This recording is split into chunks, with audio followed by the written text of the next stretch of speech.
Hello everyone, welcome to the guide on how to clear the Cave of Fear on very hard without taking any damage. So the first enemies you encounter are here on the right.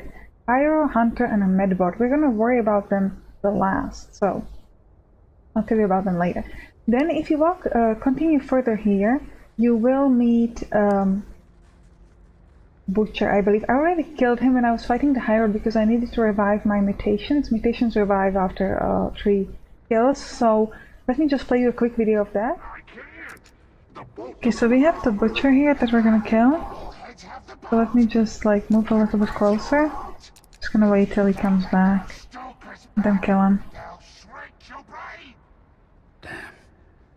All the people trapped in this tunnel trying to claw their way out. Makes me sick. Okay, so he's walking kind of back and forth, and just gonna wait till he comes back, and then we can kill him. Oh. Okay, he's coming back. Down here, please. I'm gonna kill him with Bormin and ducks.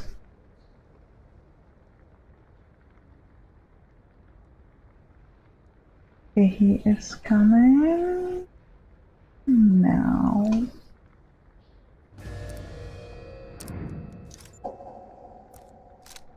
Now it's getting fun. Ooh, we got another critical hit. That's kind of cool. And let's use Bormin to walk over to 100% shot. Not with the Gaper though. Gotta make sure that we're using silent weapons. And shoot. Enough. You did good. Okay, now that you have seen it, we can continue to go here. There's gonna be a Butcher here that we're gonna kill silently with pretty much anybody. Important point, I do have the Mimir Needle pistol from the Fallen Angel. It's super important, and I have it on Bormin, so all of my people have silent weapons. All of the silent weapons are upgraded, so they do 5 damage. So you just need any 2 people to kill the Butcher silently. Important part is that you do it silently. Okay?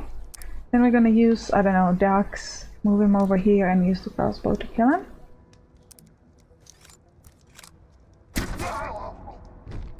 Okay. Serves you right. You finally figured out how to use that thing? Now the next step are the 3 enemies, the Pyro, the Hunter, and the Medbot. Let me just prep everybody and then we'll kind of explain what we're doing. Selma has to be as close to the front as possible, and Dux should be moving a little bit closer as well.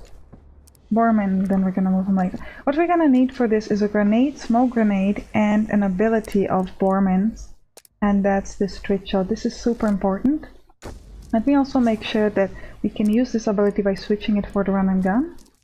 And then we're gonna make sure that Dux has the grenade and Selma has the smoke grenade. Now let me explain everything.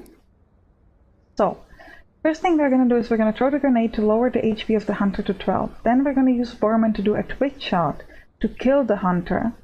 And then we're going to use Selma to use the tree hugger so that the Medbot and the Pyro cannot move. And then also use a smoke grenade to protect ourselves.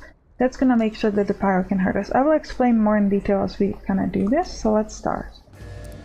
First thing we're going to do is we're going to move Bormin here towards the ambulance so that he has a 100% shot, because the Twitch shot lowers the accuracy by 25%, so you gotta make sure that you're close enough.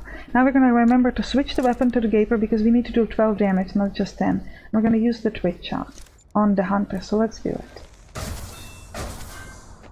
Okay, nice. We lowered his HP to 4. Next thing you're gonna do is you're gonna use ducks. You're gonna move him a bit closer. And then you're gonna throw the grenade. So somewhere between Selma and Bormin, maybe here. This seems to be fine. And then we're gonna throw a grenade at all of them. Like that. This is gonna kill the Hunter, which is important. Finally, we're gonna use Selma. Why did she need to be this close? Because she cannot move. We're using both her tree hugger ability and throwing a grenade, so she cannot move anymore. So that's why she needs to be close enough to the boys, so that she can use the smoke grenade. Okay, and then you want to use the smoke grenade. You want to place it as close to the front as possible, because eventually you're going to be moving our people closer. So if you don't cover this space, there might be some fire which would create some damage. So let's throw it here.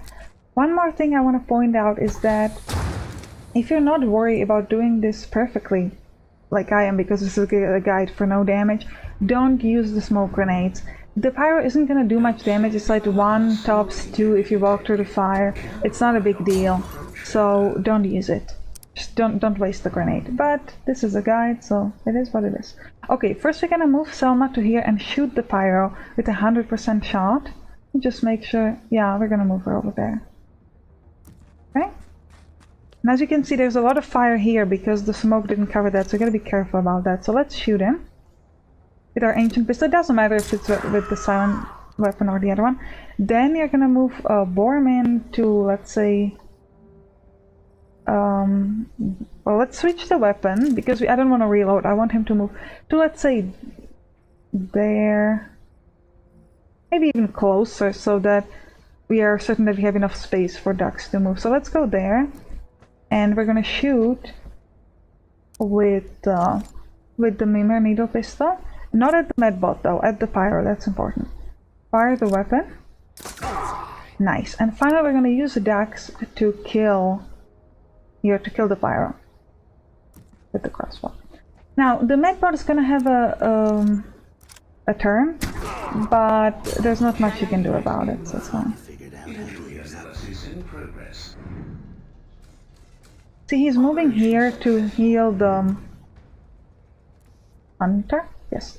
So the great news is that he is very close, so I can just reload my weapon with whoever, with ducks for example, and shoot.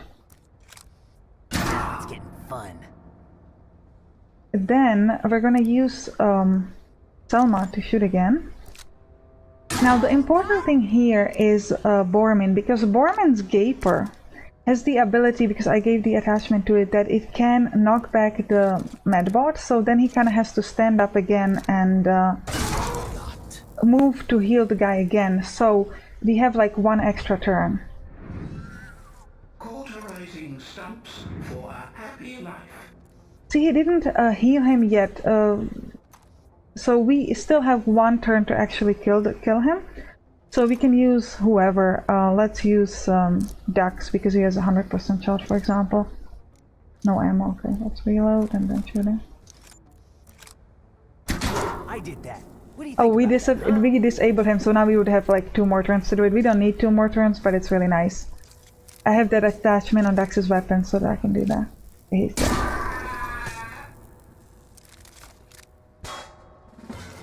Okay, so this is how you clear the Cave of Fear without any damage, and more importantly without giving the enemy a chance to do any damage. However, like I said before, I really recommend to avoid using the smoke grenade if you're not worried about doing this perfectly, because it's gonna be very low damage that they do to you, like 1 HP, maybe 2. It's not that big of a deal, so you can even afford to like let the pyro hit you. It's fine, but if you don't want to, just use the smoke grenade. It's perfectly okay. Okay, so I hope you enjoyed this guide. If you did, write down in the comments, and I'll see you in the next area. Bye bye.